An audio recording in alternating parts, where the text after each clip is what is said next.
Mempunyai tugas yang hampir mirip dengan polisi, yaitu pertahanan keamanan dan ketertiban masyarakat atau Harkamtipnas, Satuan Pengamanan atau Satpam ke depan harus bisa lebih baik lagi, diantaranya dengan meningkatkan kapasitas dan juga meningkatkan SDM. Oleh karenanya, guna mewujudkan hal tersebut, Herman Deru selaku Gubernur Sumatera Selatan menginginkan Satpam tidak hanya punya otot namun juga otak. Untuk itu, menurut Gubernur Sumatera Selatan, dirinya telah meminta Disnaker untuk melakukan pelatihan-pelatihan bagi Satpam.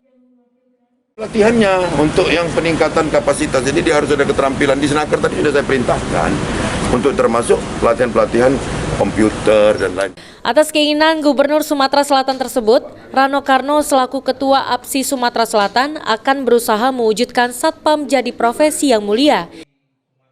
Bukan restrukturisasi organisasi di cabang-cabang agar kiranya bisa lebih memperhatikan seperti yang diminta oleh Pak Gubernur tadi untuk menjadikan Satpam itu sebagai profesi yang mulia.